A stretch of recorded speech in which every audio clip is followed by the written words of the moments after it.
You're on. Today is Monday, June 8th. It's 18 minutes after 6. Present from the administration is Mrs. Torsia. From the school board, it's Mike Wolf, Larry Speed, Carol Bites. Currently, there are no members of the public present. Excuse me. The girls softball team did lose tonight 4-1. Yeah, I'm sorry. Yeah. That was a good run, though. Yeah. Sorry about that. Run. You put a damper on my meeting. All right. First of all, since we're going to be closing this meeting out at 7, since we have that presentation, so we'll see what we can get through in that amount of time. Just the real easy one is the change that Mr. Basil had asked for. We had sent the information to the solicitor. It was basically his recommendation. It didn't really add anything, didn't take anything away, but so I say go. Is it add and or to that sentence? So was that Yep, changed? that was changed, and that was the conflict of interest. Andrew had brought it up that he wanted to just add that or. That's 8:30. So we added it and we put it right up there. We're not going to make it start over with the readings because it was such a minimal change. The next one was the use of school facilities. We were going to review your. Let me say no. I'm sorry. Let's go back to the school volunteers. Mm-hmm. We're going to skip to the end there. Since we were talking a little bit, just briefly before Larry got here, Mrs. Torsia had taken, well, it was currently our 914 policy and stripped it down to 3 pages for us to consider. So it's you'll see it labeled as option 1. And for Larry's benefit, why don't you recap for the 14-page policy that we currently have for volunteers, Mr. Speed, is really kind of all over the place. It goes into just defining, like, it really seems like it added guidelines and policy in one policy, opposed to just being a straightforward policy as to what we expect and how we want our volunteers to be able to participate in our buildings or in our programs. So what I did was I went online and I looked at a few of the school districts that I really look to as being really on the cutting edge with things. And so I looked at what the Wilson Area School District does with their volunteers, figuring there's nobody else that has a larger athletic program to where they would have volunteers. They're a pretty large school that would have a lot of people coming in and out. And I looked at what they did. And a lot of the language that is in our volunteer policy already is in theirs. But what I did was I trimmed the fat, the stuff that looks more like guideline and talk than real policy. So what I did was I looked at making sure that we were defining volunteer in 2 ways, a short-term and a long-term, and that there would be certain criteria for a short-term volunteer opposed to a long-term volunteer. And that's kind of spread out throughout this 14-page policy that we currently have. Also in the 14-page policy, it refers to the Raptor, and that people could come in and they could get this Raptor done. And what it was is they would run their license through, and if there was nothing that came up real serious, then we would let them volunteer, and maybe without the supervision of teachers. And as I was reviewing the Raptor results, as people would come in and if there would be some type of a report, I was really seeing traffic violations. I was seeing, like just general things that were going on around in the public or in the community area, nothing larger spread. So if there was something that happened, beyond a traffic violation or beyond something that might be there, as a minimal reason to have, come up with your driver's license, it wasn't really giving me a true picture of who was coming in and working with our kids without having supervision. So I had taken it upon myself over the past 2 years to really restrict people from coming in and being alone with children without they had to have clearances. Right. I was putting that on them. So that's what this condensed version does. It goes right to that, and it looks at you as no matter where you're volunteering. It doesn't matter if you're an athletics volunteer or coach, or if you're just a volunteer in the classroom regularly, or if you're a volunteer with the Music Boosters. If you're going to be alone with kids, you need to have these are the clearances you have to have. If you're going to be a one-timer and you're just coming in because your child, it's, I don't know, career day, and your child wants you to come in to speak to the class, and chances are you won't do it again, and you're under the supervision of a teacher, that would be what I consider a short-term volunteer. And all you have to do is be able to sign in at the front desk. We should have some kind of information about you. We should be able to check your license to make sure that you are who you're saying you are. In the event that something dumb would happen, that you're in our building. But then you can go home and you don't have to worry about, having the clearances. I think what the board does want to decide, or this committee wants to decide, a lot of school districts do continue to reimburse volunteers for their fees for their clearances. How much is it? They range. $10 is the criminal history, $10 is the child abuse, and then the fingerprinting one is $38, I believe. We don't really require volunteers to do the FBI clearance unless they're going to be a coach. Then we do ask them to have all three because of the amount of time they're spending with our kids. Most of the people that do volunteer do not submit receipt for that, but that's really something you all will have to decide whether or not you want to change that. That language is still in the policy that I'm presenting to you, because it was something we had in our policy originally, and it was something that I was seeing kind of across the board in multiple school districts. So I didn't want to pull it out arbitrarily without all of you saying or having discussion on whether or not. In here? It is in there. I believe This is what We'll have reimbursement, right? correct.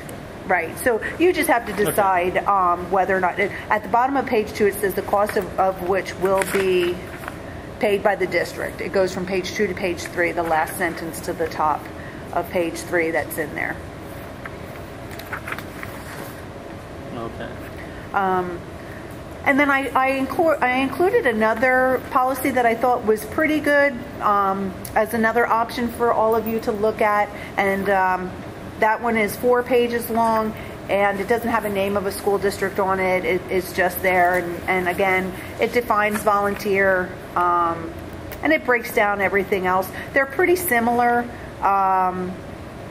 Little bit of difference. The one thing that you may want to look at as you do the volunteer policy is have Mr. Hurley's feedback as we're moving towards different criteria that's coming through with the volunteer policy period. I know that there are some changes, so it's probably better that you're not changing this until later anyway, after July 1. Is there some, are there new breaks coming down? There's a few things that are happening. This passed the trash law.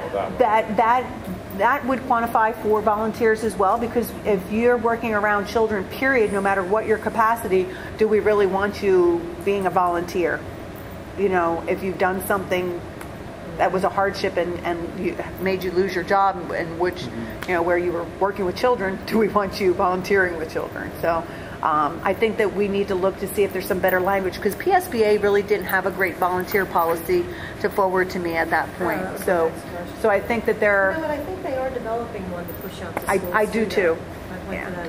Right. So I think that this is a starting point for you, and then you should probably wait and see what PSBA rolls out. But definitely don't want to let this one go too much longer. Although the restrictions are put into place, and the girls do know that volunteers have to come with their clearances. I think this second one actually muddles some guidelines into some policies too. So I really think the one option one. Yeah, it really merits our and I refreshed looking at the policies to see if Wilson had changed since I had first looked at it, and it's not. This is the current policy that they do have on their website, and I wasn't finding anything really great in some of the other schools. So, okay. Yeah, that's great. So there's a start for you. That is a good start. Yeah, we thank you for doing that. Sure. Being that you're a short timer. Yeah, that's still my role. Yeah. While we get into the other one, the use of school facilities, let's just make sure we got our progress there that we wanted. And the policy itself is fine.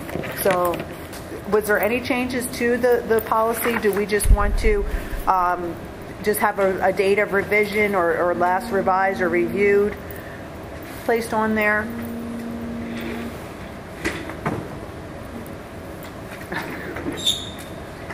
Sorry. I didn't think that the policy itself was bad. The policy itself wasn't. I mean, it's broad and vague. So, but we did have the guideline. We had some changes. Correct. Letter starting at the bottom, letter G. Right. We're looking at this one, Mr. Speed. It's Okay. Yeah, I have to get revised. yeah. And then it was reworded to superintendent or designee will determine what type of district personnel, if any, are required. Now, I'm going to go back to Mr. Hurley's notes because I was a little bit, that part I was fine with. He had a number 2 at the top of the page, and I'm not sure if there was something that needed to be edited there. On page 2 of 4, on the old one. Well, all the letters are going to change, or should have changed. Oh, right. So You we would have Okay. we should be at O now. Where Because- is O supposed to be? Because all right, G would become for activities requiring personnel all groups. So that is actually there. What we added was superintendent or designee will determine what, if any, district personnel would be needed. So you wanted that to be O? And that would become H. Okay, that's what I did. I put that as H. And then on your notes after that, Well, then we didn't strike anything. I thought that, were you not getting rid of at least one, So we should have an O. so, well, here's my question then, I guess. Insert new item H for activities requiring district personnel. See where the next red part is on, do you have that? Did Sandy know? Under letter H, by signing the application for use of facilities form, each organization agrees. I thought you wanted the new bullet to read, revise H, and the last bullet, insert new for activities requiring. I added for activities requiring district personnel. That was right there. Yeah, insert new. Oh, I see. See, I didn't know how to really communicate that. G, we reworded G, Okay. and then And that's done. So that's done. And then you had And 1, then 2, we 3. had, right. Well, then we had. Let me see. Insert new H for activities requiring district personnel. All groups will be. All right. I see what you did. Do you not want it as a bullet, or did you want that? Is that what's supposed to become letter O?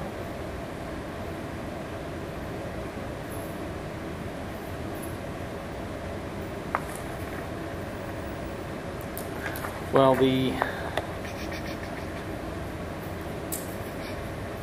This is okay. yeah, we got that, but Yep. the superintendent, we were going to add this a new. What will become? This would become H. Where is it?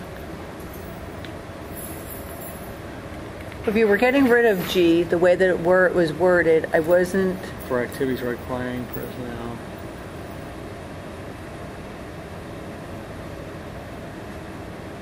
So I got rid of the old thing, and then that's where we added what you have. Superintendent or designee will determine what the. Will determine what, if any, district personnel would be needed. Oh, yeah, this.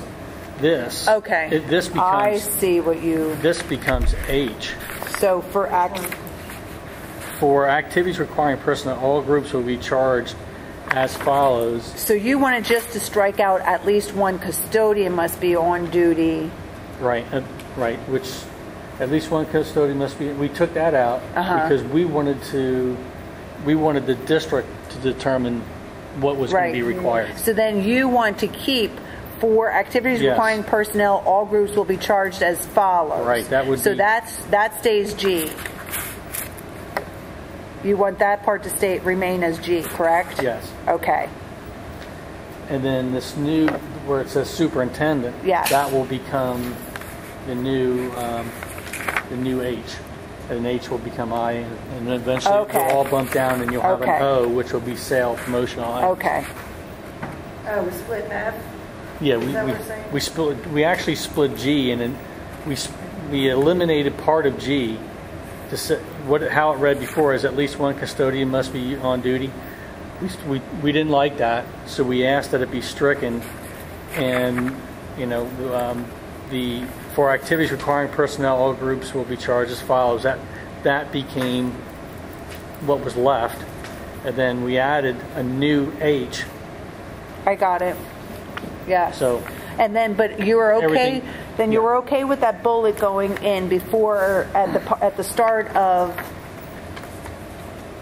the last bullet point to read Board Right. of School Directors. Change that, but before that it says insert new item H for activities.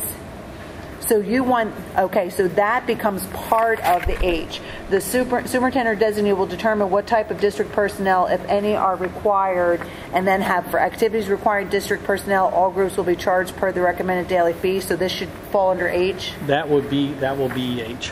Okay, That this will goes be under H. Okay, And then this whole paragraph, this is H is now I. right. I got it. And then Sorry, I just, I didn't explain it very well. no, I understand, but we're still going to start. Superintendent or designee will determine what type of district personnel, if any, are required. That's start of H, and then this continues on H for activities. Right, and then H becomes I, and then, J, K, yep, move it all and then down. you can, for activities requiring district personnel, all groups will be charged per the recommended daily fee schedule. Great. Yeah. And the reason why we used recommended, that allows Mr. Whoever the business office Right, would be to right. negotiate. Right. Some discretion. Right. And then I changed district in what was K, which is now L. So that was the other change. Because we took out food service director and put district there. Right. And then on the top of the next page, you asked for recommended to be placed in front of daily fee schedule. Right. That's there. And then in the paragraph underneath all of the fees, we struck out the director of facilities will designate what special employees are needed. Charges for those employees will be based on hourly rates. That's all out. And we added the district will designate what special employees are needed, and charges for those employees will be based on hourly rates and will be the same for all classes of activities. The actual fee will be determined by the district business office. Exactly. Okay? Then we're good. So I just have a couple of changes to make there, and if you are good with that, then we can get that ready to go along with the policy, if you're ready to move that on to first reading. And the fees were all good. That the fees that are set there are. It's a start. It's just a guideline. Okay. And then how the question I had.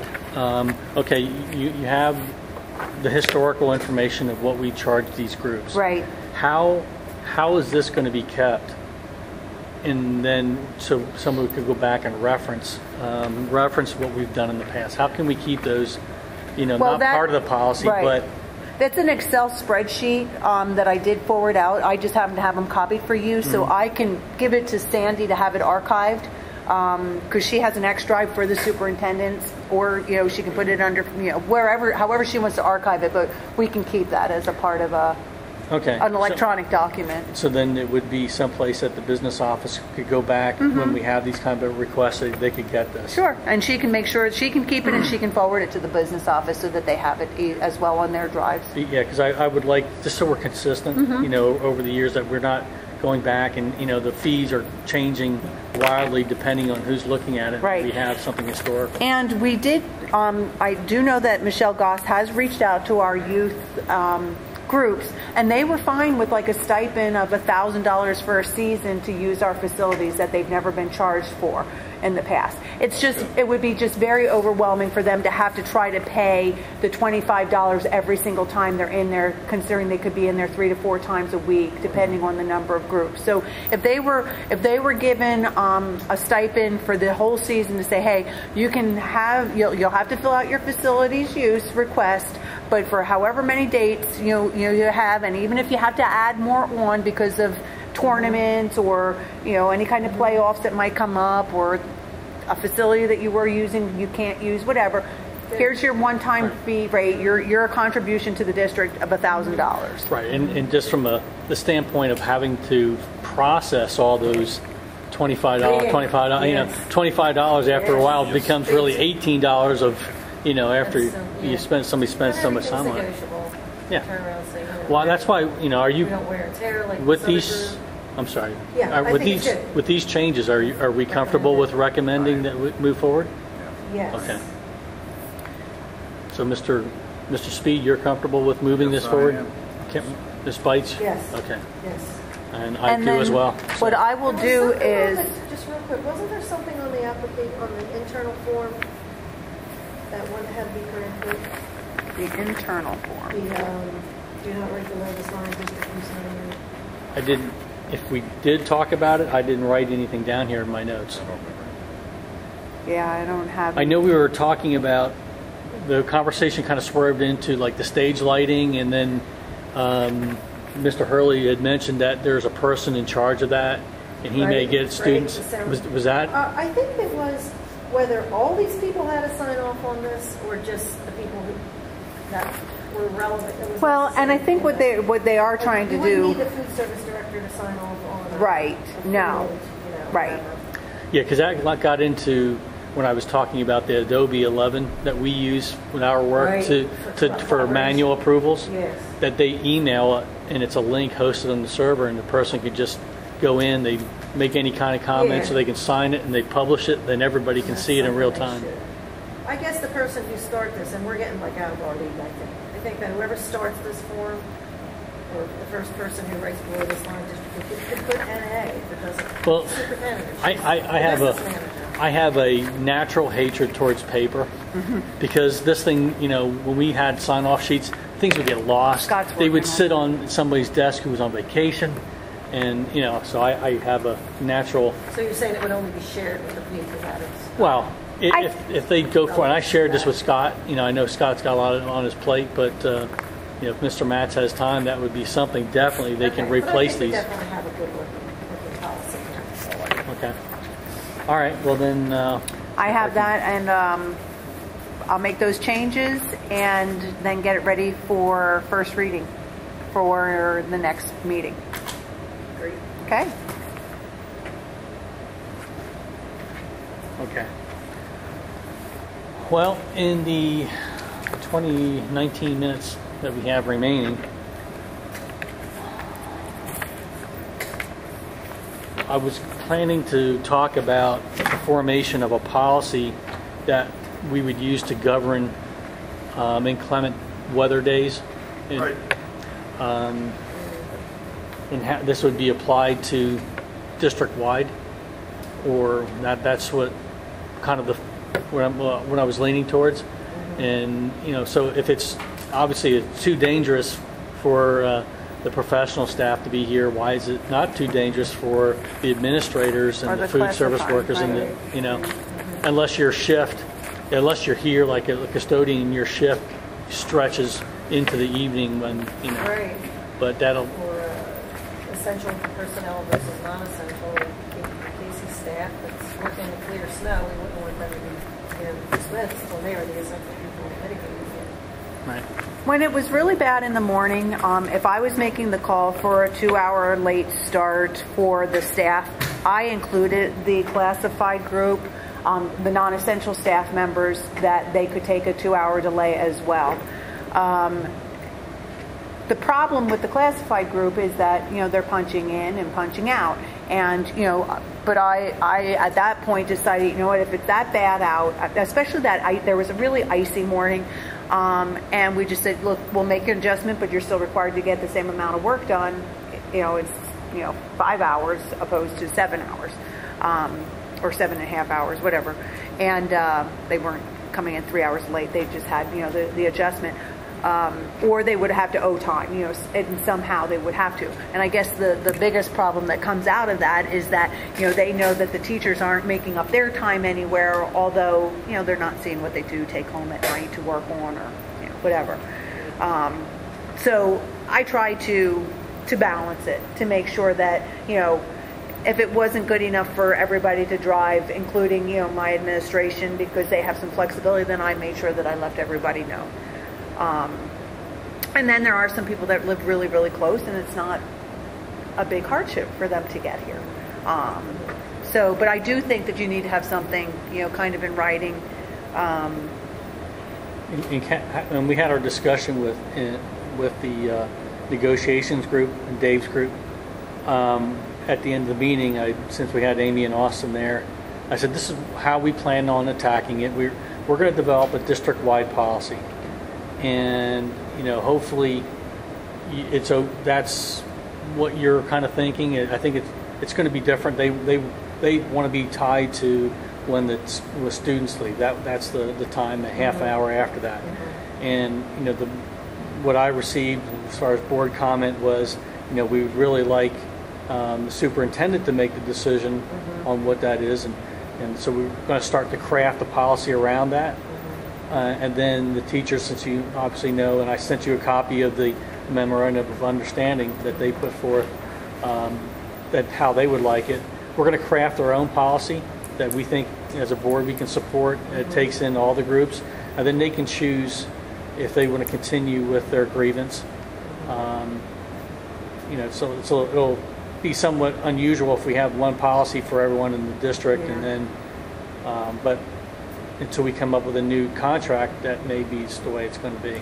But I think we should have one that guides how these events should be handled and what's expected, so you don't have people wondering how it's going to be handled.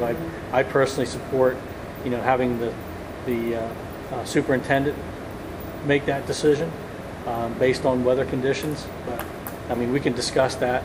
There's a lot of conversation that takes place early in the morning between the superintendents, and it sounds like pouring down rain.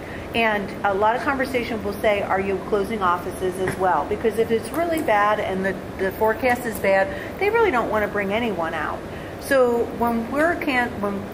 and I don't know how everyone operates. I don't know if they're on a time clock or if they're all salaried. I don't know how all the other districts do it.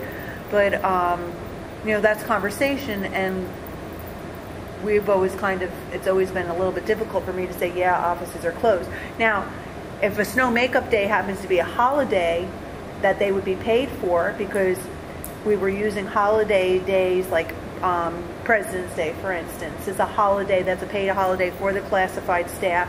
And if there was a snow day and then the next snow makeup day is for that holiday, I knew the snow day was bad, I would say, office staff, the offices are closed, because I knew I would need them to have to come into work on that snow makeup day. Because now the students are coming in on the holiday, buildings are open, this is no longer their holiday, so they could take that snow day as their holiday, or they could come in and work, and they would have to maybe get a floating holiday somewhere. So those days, even though that sounds convoluted and it looks complicated, those are easy days for the person who's making the decision. Because you know what kind of a day it is, because you know the people will get paid, you know that they're going to get compensated for their day. The days that don't, do you understand what I'm saying? Like I was having a little bit of hard time following that. Did you write that out? President's Day is a holiday, and it's a holiday for students, teachers, and our classified staff workers. Everybody in the district is closed. Everything in the district is closed down on President's Day. Because President's Day is in February, and if we've had a lot of snow days in January or even in December, President's Day became a great first snow makeup day for missed days. So if we had a snow day in December, first snow makeup day is scheduled to be President's Day per the calendar. Since everybody is expected to be off that day, it's not a problem to say schools are closed December 22nd due to the terrible weather, and everybody can stay home that day because that's now their President's Day holiday. Because now they're all going to be expected to come to work on President's Day because I need secretaries, I need custodians, I need my buildings to operate as usual. For the most part, the staff hasn't had a problem with it unless, of course, people have extended weekends, and we can work that out with our secretaries and say, okay, you can take a vacation day today. You don't have to work, or you can, have off that holiday, but you can't have off both days. Like if they say, oh no, I have to be off on President's Day, then we have to say to them, well, then you take a vacation day if you're not coming in today. Right. Or whatever. There's very rarely have any of the superintendents given whole days off and said offices are closed whole days. They will, say the offices will open up at noon and give people, depending on what the snowstorm is looking like. What other holidays would be like that? The Monday after Easter. Easter Monday is another day. That was always kind of a makeup day. If we used, and we haven't used Martin Luther King Day, that would be another holiday where everybody's off. They get those 2 days. Well, I like that idea.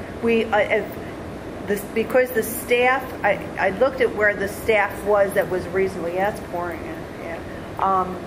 So those are two for sure. I don't know that there's a lot of them, but that always worked. Do we need to get that detail in the policy? I mean, I like that idea.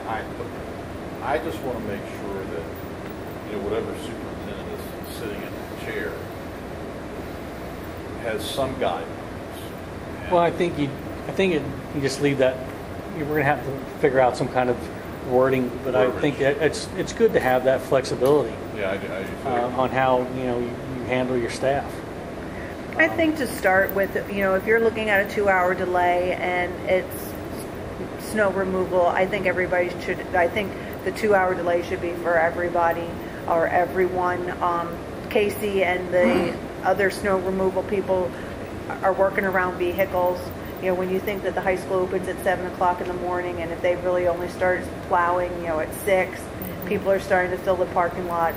It's difficult to get a clean sweep, to get things cleared properly. You wouldn't want anyone falling. It just helps. So I think that's one place where you could start.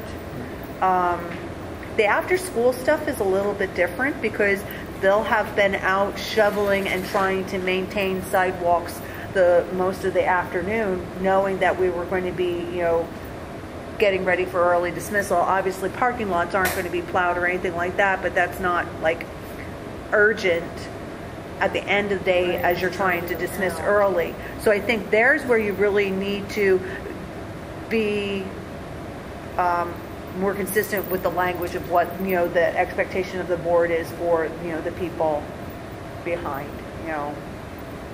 That's where it becomes the gray I have a area. hard time thinking of any other way to state it other than the superintendent has the discretion. Are you? 30 minutes after this, or 40 minutes after this, or I don't. Because you could have a weather event, and we've had them at just this year where the snow came during the workday, and then the conditions actually improved as you got closer to the end of your shift. And you certainly don't want to dismiss people into the worst part of it, or into a bad part of it, The only when just question I staying have lets the crews to get a jump on it. If we don't open, if there's a 2-hour delay and the hourly employees can't come in and make their earning, their living wage, and the people who are paid not to be there, shouldn't they owe it in some way? The fact that some people are taking hurt for 2 hours and other Right. people are not, is there any way to? They're given, I mean, the way that I had always done it was, listen, we're on a 2-hour delay. If you're an aide and you're assisting a child, you're entitled to those 2 hours even though your student's not there. If you'd like to come in, fine. If you don't, that's fine too. That's your choice. And a lot of times the aides would choose, like, we're not coming in. We'd rather, you know, we appreciate you giving us the opportunity to come in. Secretaries are a little bit, you know, different. You know, they're there all the time, whether the kids are there or not. So They end up probably making up their hours anyway. they huh? can Stay late they or- typically can, or they can be asked to ask to take a half-hour lunch opposed to an hour lunch to make up some of their time. They have to take a lunch. We don't let them, you know, miss their whole lunch. So there's opportunity for them to be able to make up their time within that week, you know, time frame. So, you know, that's just kind of how it's always been, you know, everywhere. I would say if you're like the frigid temperatures that we've had for the last 2 years, I think that that's another place where you can begin and say, if we're on a 2-hour delay purely because of temperature, all of you have cars that you're getting into and driving here to school. There's no reason why you can't be on time. And there didn't seem to be any pushback from the staff with regard to that when it was related to temperature. I agree. I really kind of think the same way about snow, to be honest with you. I don't see any businesses closed. You know, No? the post office is open. I'm all in favor of getting the kids home on the bus. And that, to me, that's going to separate that. But you know, as far as anybody staying over, including teachers and secretaries, I don't see anybody else in the world doing this except schools. Well, and the thing is, it's something, it's always, your favorite word's past practice. And it's not just that's- here. I mean, yeah, you're it's looking It's at, in every district. yeah, and I'm sure Yeah, I'm just not gonna. But regardless of what turns out with the professional staff, Right. I think we should have something to handle, you know, the people that can't get here that are punching a clock. How can they be handled? You know, is there an option? to work at home. They get compensated even, you know, they weren't here. I don't know. And for the administrators, the same thing. So, is I'm seeing it the other way. I'm seeing people who are compensated and don't come in and owe us like a bank. Well, and their feelings are is that they can take because they have laptops, because they can do grading at home. They don't have to sit physically in their classrooms to do the work. That's the argument that they gave us. I'm not defending or. Well, I don't know. Maybe I see things too black and white. So you got to show up. That's the way I look at it. so that's going to be We're all adults here. something that we have to, you know, talk about. Yeah, it's just I've gone out and I tried to find some things, and you know, Sandy actually gave me a couple like work rules from other districts that had pieces of it in, pieces of the, you know, nothing like but nothing all encompassing like we're looking at. So it may be some opportunity to start with something that's out there, but we're going to be crafting one, you know, from scratch basically. Maybe we So need to that's- look at school districts that are like in Minnesota, North Dakota. Or maybe even our Poconos. I mean, Oh, yeah. look at all of the time that those kids all lost of for. I'm not sure. I haven't. I know that Montgomery County. Time, certainly. West Florence. Now, all right, in the couple minutes we have left here, I know you have basically, what, 2 working days between now and the end of the day? Four, five, okay. 4 this week. One. I'm just kidding. I'm going to be traveling myself, so I don't see us getting another opportunity to meet as a committee in June. I think we're good. Can I just comment on the fundraising policy? I think we touched on it at the last minute. But you have 2 minutes. But I think it's a good idea to kind of let the booster policy ride out. I think we've had some discussion about not trying to do too much aggressive fundraising for right now. until we see how the cycle goes through, how we start to see Okay. the booster groups. Well, when would you submitting. like to pick it up? Because I'll put it in my little tickler file to remind myself. Oh my goodness, look how wet he is. Well, I think the key will be that we see that we get to follow the implementation of booster policy all the way through. We would have to have like a business manager coming, or someone from the business department coming on a regular basis and showing us what they're getting. Well, they should be getting them in August. So, you know, they're going to be pulling all that stuff together. We could talk about it in September, Just make give us that like a- yeah. make that expectation. Hey, you know, this is what we, you know, as you get these things, we want to start getting the And then flavor. we're going to get a report from Ms. Goss as far as what the athletic department is paying for. All right. So we can compare, right. So then, We could kind of compare, well, here's what they're buying and here's what they're getting. And so would it be fair to say we'll pick it up at the committee of the whole in September? I did. Okay. Well, committee of the whole? Why Right. committee of the whole? This like today. Why wouldn't we bring it up in this committee? Well, that's is our first meeting. Is the Oh, meeting you're saying before? our policy I'm sorry. meeting, Yeah. not the, yes. Yeah. That'd be your Yes. first meeting. I'm, And that I'm would. okay with that. I really don't think there's too much we could do right now. Don't we got historical data on what, did Michelle pull the historical data on what we could pay for She said she was going. For fundraising? with respect to, you know, the equipment, you know, Oh. that kind What of are stuff? they, what is she paying for? What are they getting from the department? From the budget. Yeah, I would Yeah. think pull that within a day or so. Right? I thought she said she had, she could get it to us. I'm sure. She said she had it, and she could get it to us, we just haven't gotten it yet. Okay. With that, we have to be next Are we door. agreeing on that then? Is that okay with you, Mr. Steve? Yep. Yep. So we'll let that ride. Okay. But we'll pick it up September. when we have our next scheduled meeting That'd be in great September. if you can arrange that. Okay. Well, we'll All right. wrap this up. It is 7 o'clock. That'll do it.